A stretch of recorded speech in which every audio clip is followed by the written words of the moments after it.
What's going on, guys? Welcome to another episode of U4 Fate Strange Fake. This is episode 4. And with me, as always, I have Blue Spade. Yeah. So we we sort of discussed last week about like just the way that this new Grail War works Yeah. supposedly, that there's these like fake servants. They said like 6 fake servants, which are going to be used as catalysts to summon 7 true servants. And of course, we find out last week that uh, Saber, which is being used by Ayaka, is the true Saber of this Grail War. So, so I guess what was it, Caster, who's like the servant for like what was it, what was it, the Yeah. police chief? I can't remember his name. Um, is like he like they try to go through like how it works, and of course like Caster, it's revealed like she has like this, I don't know, like this like giant mouth on her Yeah, that stomach. was that I was don't know pretty what is. crazy. Well, also, like, we learned that I guess that's not her real body. It's some kind of a vessel or something. Yeah, and then of course like it picks up like, well, like right where that little cliffhanger left off with Gilgamesh, in which like he's being attacked by the true archer. Um, I I I think they revealed his name is, I think his name is Alcides, At first, or I thought it was he's like, I thought it was actually another version, maybe, of Hercules, because he says he's an Avenger class. And he does look a little bit yeah, like Hercules, and I assumed he was from the Greek pantheon of gods. Uh, but what wasn't like Berserker from the original series yeah, Hercules, because that's Yeah, but we've so also seen so that other like heroic spirits being summoned as different classes, and then they look yeah, different. So I mean, that I assume that might have been the case, but um, yeah, I think it might be a different yeah, person. Well, also it's just because of the other servant who shows up. She almost like said his name was like Heracles or something, but I guess maybe she was mistaken about I it. I think it's I think it's what was it? Are you The- talking about the writer with the yeah, red yeah, hair, right?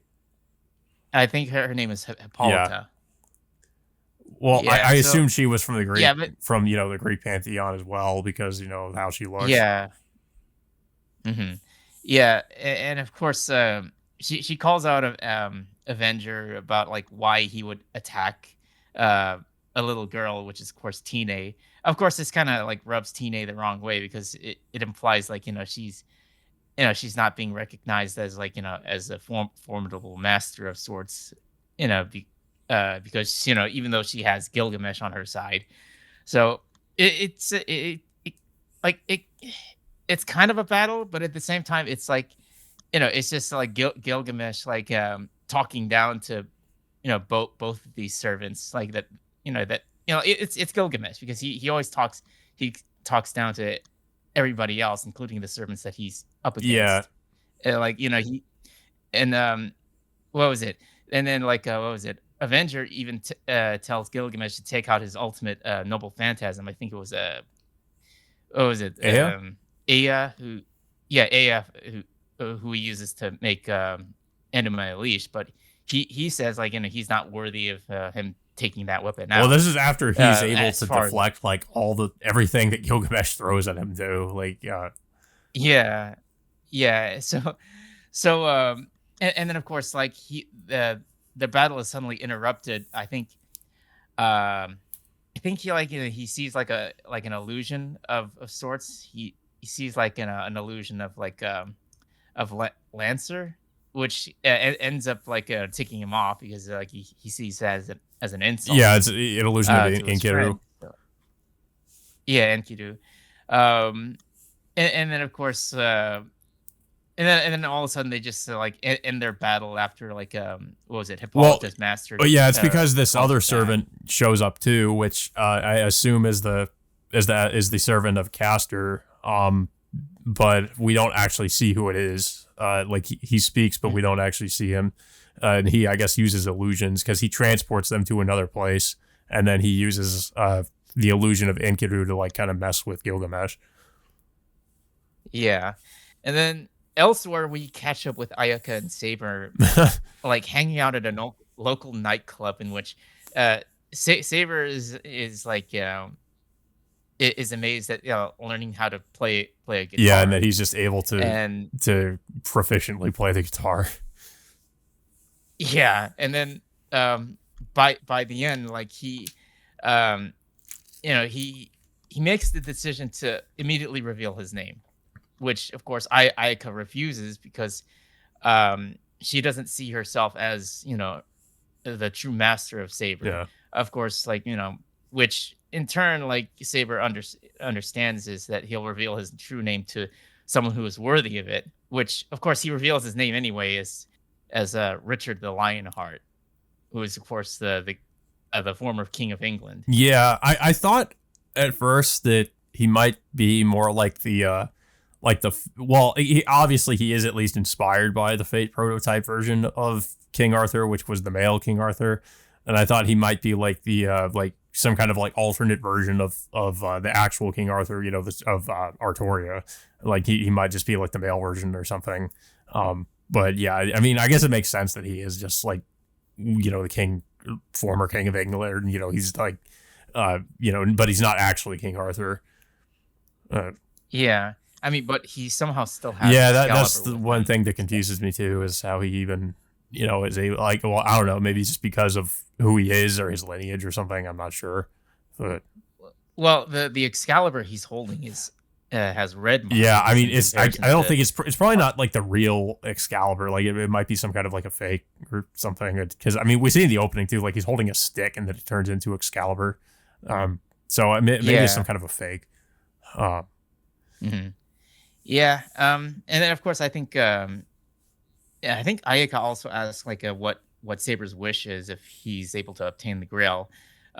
He doesn't really have a specific wish for it. He just wants he wants to present it to King Arthur of yeah, sorts. But that's about it. Like we don't like he doesn't really elaborate much as like what his true goals are with the Grail. But yeah, I think that's pretty much the episode. It's like, uh, we pretty much get revealed like at least a couple new servants for this false Holy Grail war that they're calling it. well, and then I guess those Um, servants are going to be so used to like as catalyst to serve to summon other servants or something. it's yeah, it's hard to tell because like it's um yeah, I mean supposedly I don't know what Gilgamesh's goal is in competing with the Holy Grail War. I mean, it's more or less the same as like all of his other times that he's participated in the Grail War. Um, I th- yeah, but yeah, it's like beyond that, it was an okay episode. Just like not I don't know if there was a lot of fighting. It was just mainly just all the servants like just talking to each other, uh, of like what their goals are, I guess. Yeah. And yeah, that I assume there'll probably be another fight between all of them, considering they decided to like hold off killing each other for now. Um, Yeah, but yeah, I thought it was a decent episode. We get a little bit more information about the fake Holy Grail War, uh, and yeah, we finally get Saber's true name. Um, but yeah, it was pretty good. And yeah, we also get the reveal of, well, even some of the servants that just showed up, like we know who they are now too.